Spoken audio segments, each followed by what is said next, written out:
an original. From Story Studio Network. The 2030 Project is a Story Studio Network podcast sponsored by Daily Bread Food Bank, a Toronto-based charity whose mission is to collaborate with all to eliminate food insecurity and advocate for solutions to end poverty. What would it take to eliminate poverty in Canada by the year 2030?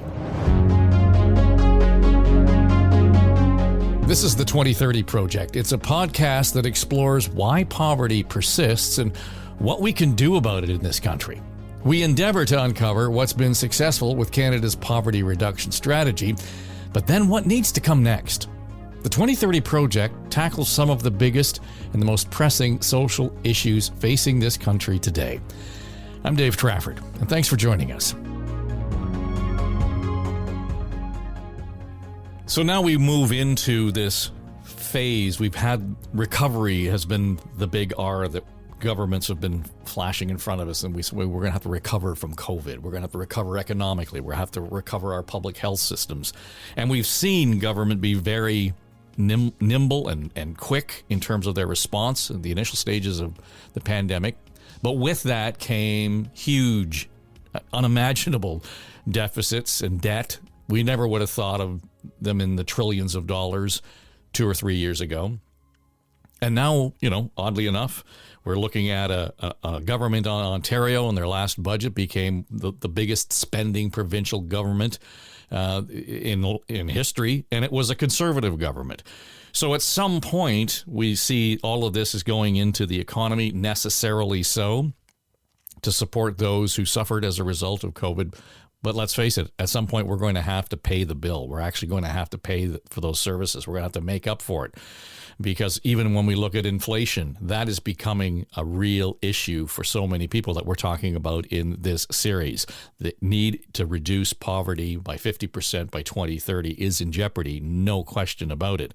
So how do we do that? How do we maintain this path, but at the same time, cope or consider what the reckoning is going to look like?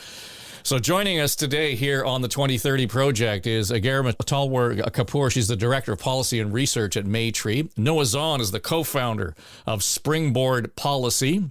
And Jasmine Ramze Rezaee is the Director of Advocacy and Communications at the YWCA in Toronto. Can we just go back, Garima? And I know you were, you joined us in the first season, and we talked a lot about sort of the mechanism of supporting those who live in poverty and the challenges that the system in and of itself presents.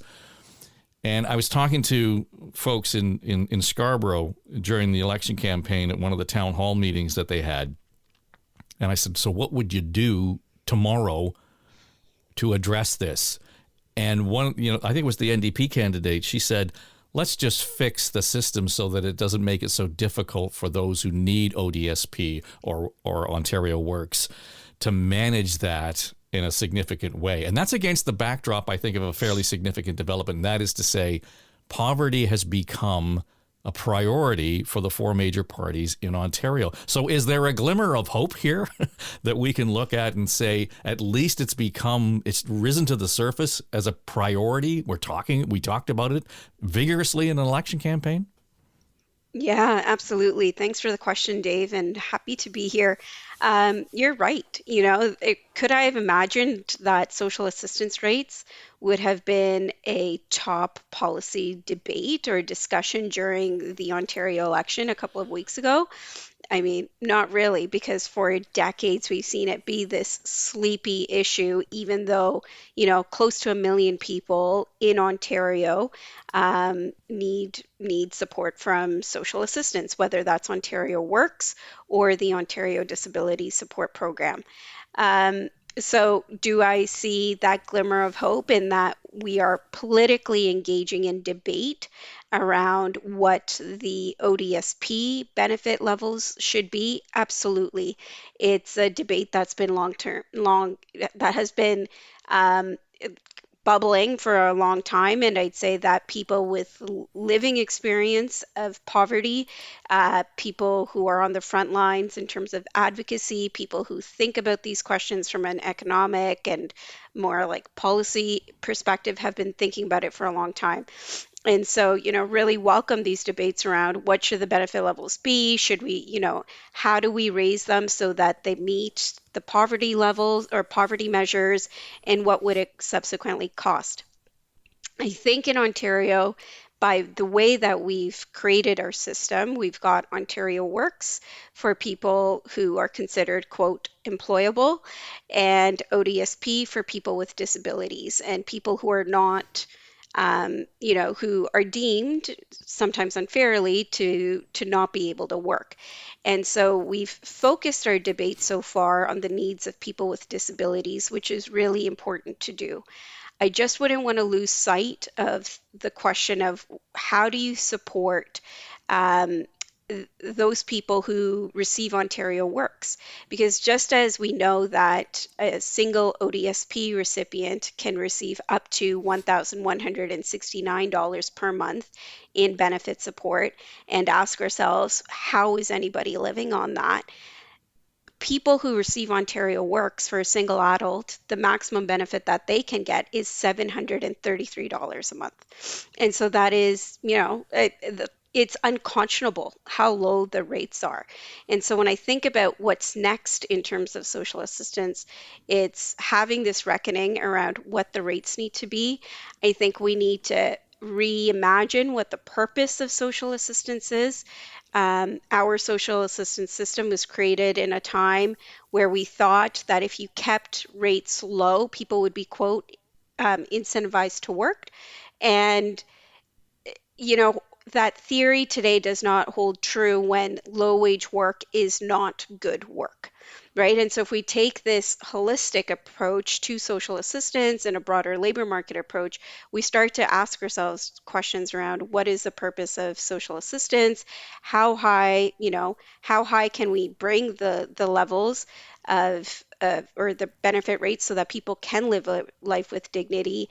And to your last point, Dave, ensure that we have a more accessible system so that people have access to the supports and services when they need them in a timely manner, that and one that is focused on the quality of supports that they need. So, and I would have anticipated, Noah, that as soon as this came up, there would have been a chorus of, we can't afford this. How are we going to pay for this? I didn't hear that, which to me surprised me a little bit.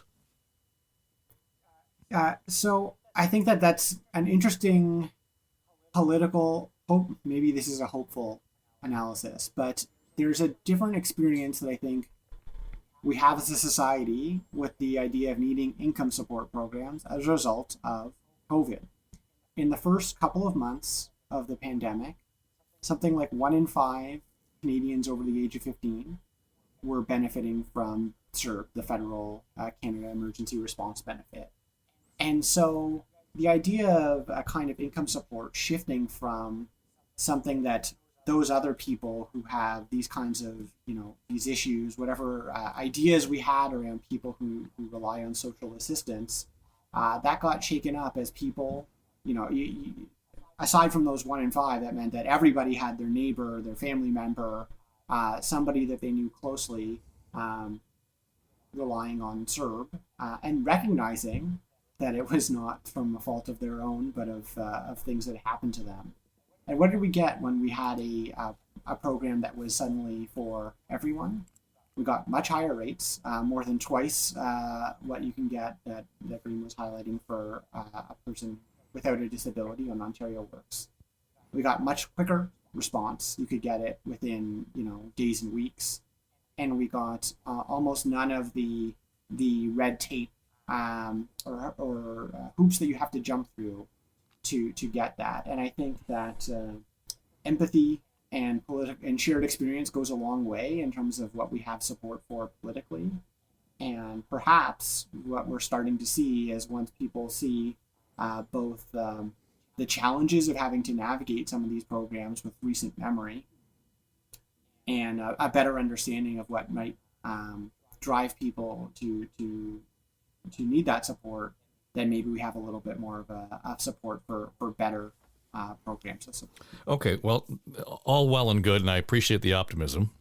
But let me just turn the page here, Jasmine, because really what we saw was vulnerable communities benefited from this, and that included people who were in precarious work conditions.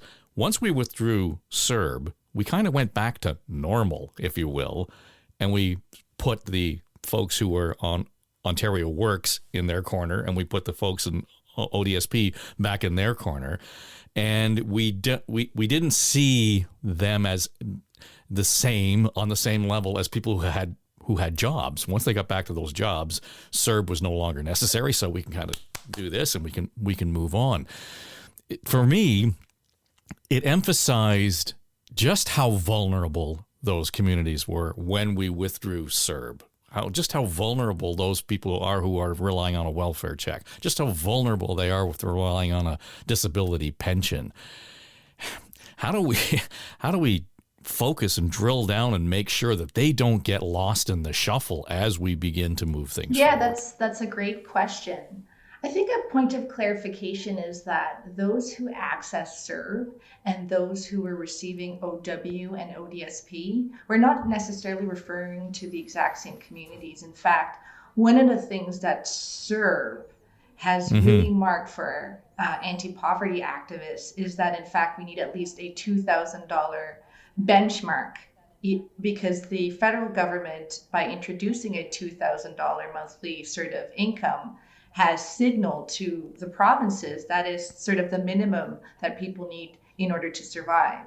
And so any additional benefits that recipients of OW or ODSP received during the pandemic were clawed back in Ontario at the rate of 60%.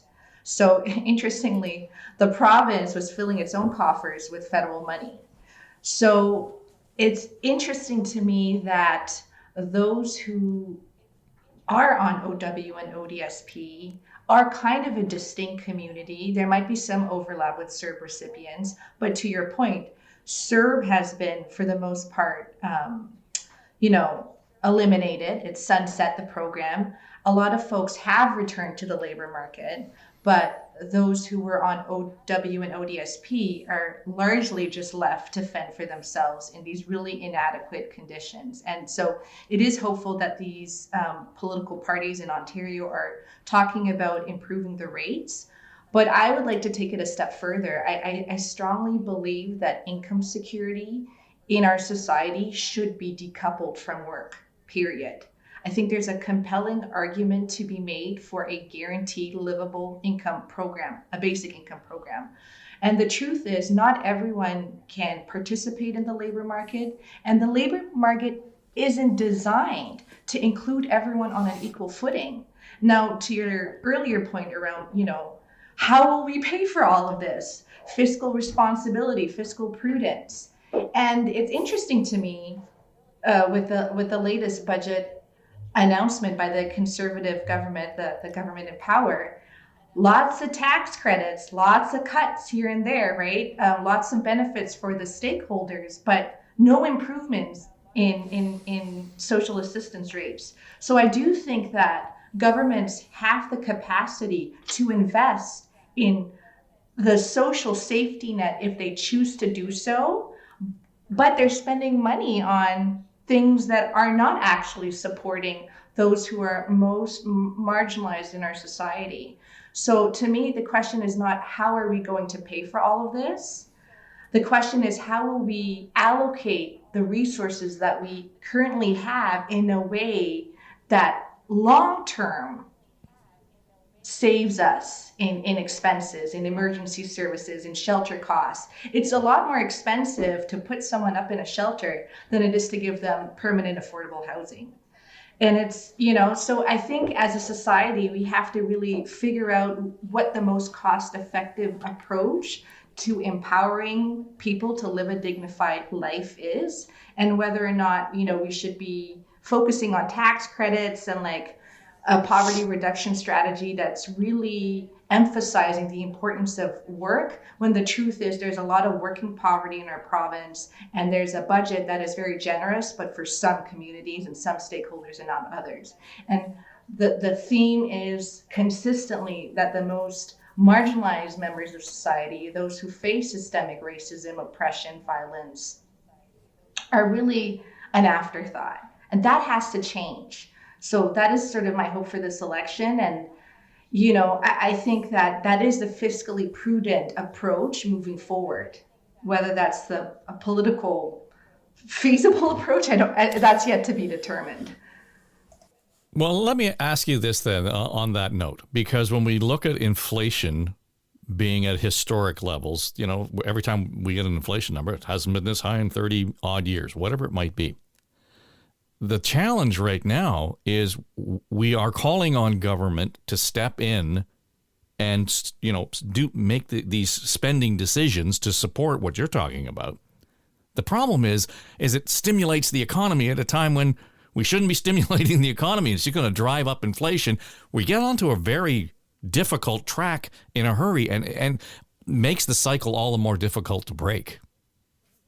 Well, I think, when we talk about inflation and we talk about income supports at the same time, I think we're not asking the question of what is driving inflation globally and in Canada, right?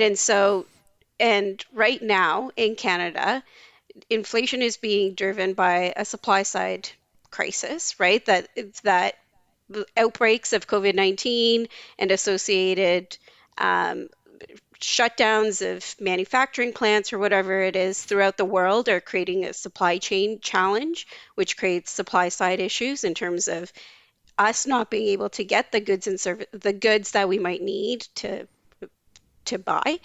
And on the other hand, I'd say that over the course of the past 2 years, people with more middle or higher incomes have been able to save a lot, right? And they weren't going on vacations, they weren't spending money on going out to restaurants. And so there is this pent-up demand amongst those that perhaps did not suffer the burdens of the COVID-19 pandemic from an economic perspective as lower income households did. And so they are also, the pent-up demand to purchase goods that aren't being supplied because of a global supply side challenge is driving inflation.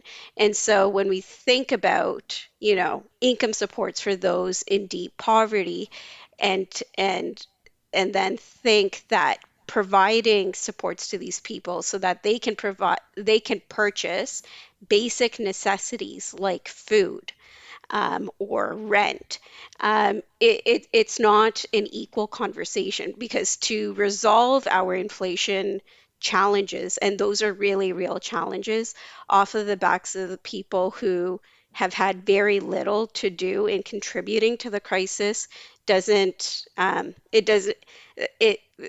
reconcile in my mind. And so I think, when we think of the fact that the cost of groceries have gone up over the past several months, or that the cost of rent is unabating and escalating, we need to ensure that income supports like social assistance in Ontario are not only adequate, and so we need to raise the rates, but also ensure that they are protected against inflationary costs so people can access, so that the value of those benefits hold over time. But I think you've actually demonstrated part of the problem in terms of trying to keep up with the cycle. And that, for me, would be it's not just about providing that income stability. That's just one part of where the government is stepping in and providing support throughout the economy. So even at that, I mean, if they didn't make any cuts and did make the raises to the ODSP and Ontario Works, et cetera, even if we flirted with a guaranteed or a basic income, but in other areas we had to make cuts or we have to actually make additions. There's a delicate balance in there, Noah, where, yes, we want government to make sure that things are moving forward, but if they're not careful, they do end up adding to the problem. And we've already seen we're going to have to pay off this deficit sooner or later. So it's a little difficult just to sort of start with a clean slate. Certainly we can't lose sight of fiscal responsibility, and we need to be making the case for investments that in people and in a strong social safety net that are fiscally responsible. But there's a danger in looking at things at zero sum, and a bit of the overhang of the lessons of the 1990s, when there were very significant cuts at a time when Canada's had massive interest on debt payments taking up a large portion of the budget. We're not there today. It's not to say we couldn't possibly get there if things go poorly over the next number of years, but after the big pandemic spike in spending, debt to GDP ratios are going down again. Even if we're sensitive to interest rate increases, and there have been some, and there will likely be more, interest rates are still at historic lows. So we can afford to make investments in making sure that that people do not face massive food insecurity, housing insecurity, that people are able to live a decent life with dignity. But I think even more importantly, we need to have the ability to look longer term. It's harder in politics, but picking up on what Jasmine was saying, if we are sort of penny wise, pound foolish today, and we create problems that are not just going to be felt by people, they're going to be felt in public finances down the road. There's evidence all across the board in every aspect of people's lives about how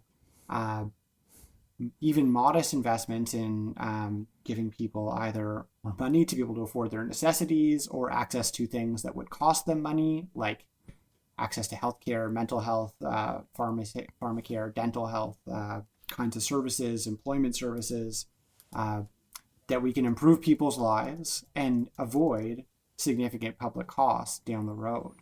And so I think that that's something that is obviously difficult politically, but if we think about the policy conversations we need to be having as a society, we need to have the ability to look more than 1, 2, but 5, 10, even 15 or 20 years down the road, and think about what's the society we want at that time, and what do we need to do today to set those conditions in place. Okay, and I don't disagree with you, and I think the whole idea, and we should emphasize that prior to COVID-19, Feed Ontario had research published suggesting poverty in Ontario costs us $33 billion a year, and that's before COVID-19. So we really can't afford poverty. It's basically the bottom line here. It just is, it's crazy, the expense.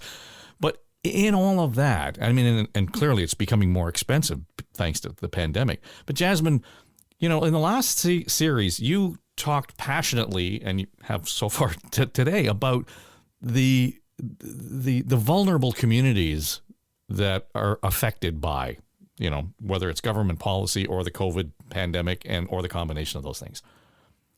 Have we seen other vulnerable communities emerge because of COVID?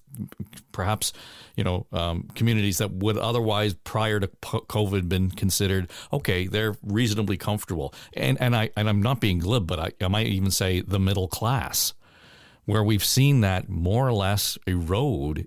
And the food bank is a really good example of it, where they had 1.45 million visits to Daily Bread Food Bank and North York Harvest in the last year alone. I mean, it's an extraordinary number.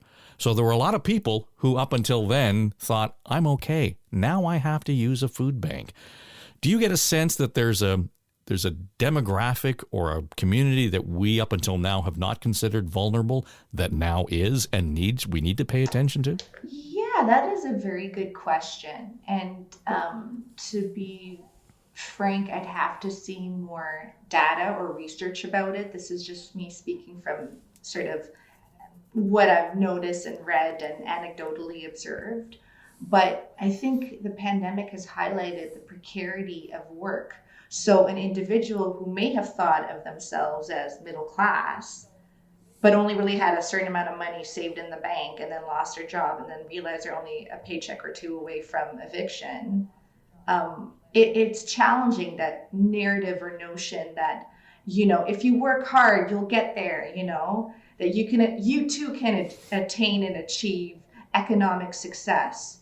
Our economic system is really rigged in some ways, and the benefits are not distributed equally, and not everyone has access to the same types of opportunities. So I do think that there's a gendered and racial dimension to the pandemic. A lot of moms, and especially single moms who were struggling prior, are in a worse position today. But even like middle class families and two partner families, or families that were primarily led by women, are really feeling the burden today, I think in a very different way, because the reality of the precarity of work has set in. And also, some people, like myself, for example, have been completely unaffected in terms of my income security or livelihood, right? And so I think the disparities have become that much more, if not wide, then visible. You can feel it and experience, like there's a visceral thing there. And so the struggle, I think, is realer for more people, because so many more people have been sucked into the reality of the precarity and the need for government assistance and support. People who perhaps never thought of themselves needing government assistance or support, right? Recognizing that there is a reason why these programs are set up. So I do think a wider range of people have been impacted by some of the income insecurity, poverty, whatever you want to call the struggle today. And I think it is a sobering reminder for those who thought of themselves as middle class that, in fact, perhaps they are on less stable footing than they thought. And for women, we're seeing a lot more mental health issues. In our programs, we're seeing greater consequences related to the opioid crisis. And I think we do a lot of work around gun violence too. Gun violence is rising in the city. So there are long-term repercussions from the labor market disruptions, the rise in evictions, the rise in gender-based violence, the income insecurity, the rise in food bank access, right? A lot of children are being raised in Toronto, in Ontario, in poverty. It was 1 out of 5 kids prior to the pandemic, and we still have to see what the data says 2 years, 3 years later. Noah, then, is there a danger from a political or a policy perspective that we are going to have blinders, unintended on this, but that we're going to miss the early warning signs to identify those communities that Jasmine says, are out there? We need to collect the data, but if we're not prepared to do that now, 2 or 3 years might be a long time before we kind of know there's a problem, and it can get fairly deep. So that's a great question, Dave. And I'm a policy wonk type, so I do like the data driven conversations. But there's also an element to here that is about listening and how well our democratic channels are working, because we want data to surface these things. We want data to prove and help our understanding of these things. But the challenges that Jasmine has just outlined, you don't need deep research to know that these things are happening. You just need to listen to people. You need to make sure that our politicians, our public services have their ears to the ground to listen to what residents are facing and what the community agencies that are working with these residents are seeing and experiencing. Jasmine highlighted the impact on parents and young families and children and the long tail of these things. And these are the kinds of things that are easy to ignore, because people are inclined to move on from the pandemic. We want to get back to normal. It's summertime starting up and we want to get back to our barbecues and just enjoying our lives. But the long tail of these things might be a lot longer than we hope. Certainly for parents of young children who've been in and out, and possibly out much longer than they hoped from the labor force in the last few years, because how many months has school been closed? And beyond the school closures, how many weeks did they have to suddenly take off because of an exposure and an isolation, whether at work or at school? answer is a lot. And Speaking of that data, that that's a can, lot. Yeah. yeah, yeah. From a personal anecdotal experience, I Yeah. can say it's a lot. And for many kids, the long term, learning loss and mental health effects are going to be quite significant. And I think that's something to experience across. But to the data question, I don't think you need to go far or spend a lot of time even talking to people to hear this. If people are knocking on doors during this election campaign, I expect that whoever's knocking on doors is going to hear this from people about how they've experienced things, and we just need to be responsive enough to actually listen and come up with policy responses that are actually going to address some of those short and long term effects and aren't a version of what we were going to do anyway that we had mapped out in 2017, 2018, 2019.